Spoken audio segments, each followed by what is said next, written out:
Take a little sip of my get well soon juice. For I have a cold today. What's up, guys and girls, the name's Stuart, and today we're going to be looking at the Netflix original film Hold the Dark. Hold the Dark is the newest film of director Jeremy Saulnier, the man who brought us Green Room, a film in which Patrick Stewart plays a neo-Nazi leader hunting down the members of a punk band.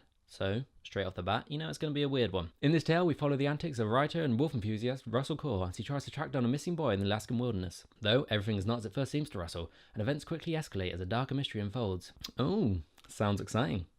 So the film opens and we are introduced to the creepy mother of this unfortunate lad, who cannot build a good fort to save his life, living in her suitably creepy house in the middle of backwards ass nowhere.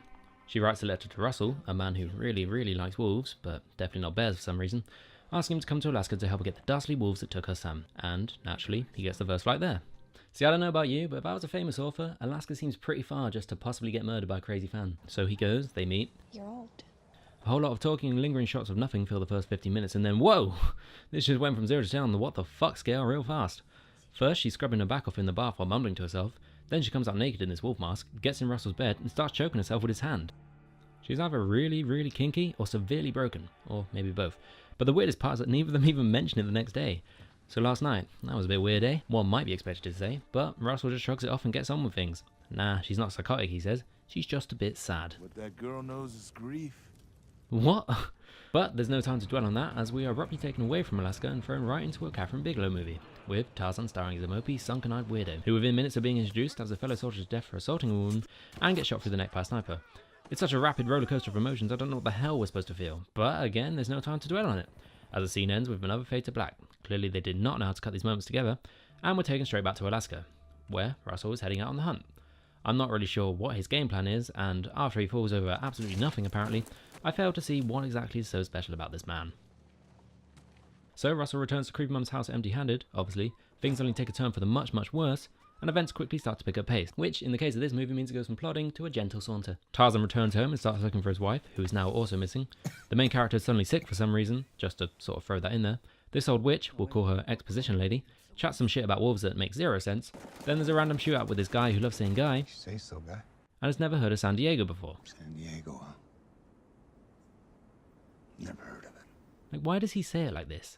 He sounds like a drug dealer pretending they've never heard of cocaine. Then we're introduced to this fella, who for a mystical hunter or whatever, apparently has absolutely zero awareness when it comes to reading a situation. When was the last time you wore a mask? I can see you need to let the wolf out a little. Like, why does he seem surprised? How could he not see where this was going? Then there's this badass old lady who instantly becomes the coolest person in the film.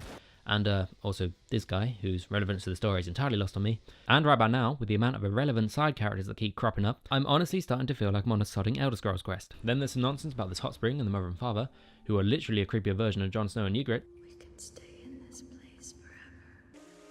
I don't ever want to leave this cave, Jon Snow. Russell then heads out to said spring and the story comes to its heart-racing climax. If you can even call it that. I don't know. It concludes, sort of. The creepy mother says this. Now you understand about the scar, don't you? And I honestly don't know if she's asking Russell or the audience, as I don't understand a damn thing. Then, shortly after the credits roll. Final thoughts. What the fuck? What the hell was the point of any of that? I have so many questions. After sitting down and thinking about it for a while, I do understand what the film is trying to say. But, honestly, this cinematic trailer for The Witcher manages to convey a similar message better than this 2-hour-long film does. What are you doing? Killing monsters. In the end, it seems like Hold the Dark is trying to be too clever for its own good. Now, this in itself wouldn't be an issue if it was at least entertaining, but it's not. Kind of feels like The Grey and Wind River mashed together, but with the excitement and tension taken out from both. In conclusion, I don't really know how to rate this, but if this film was a sandwich, it would be from Subway.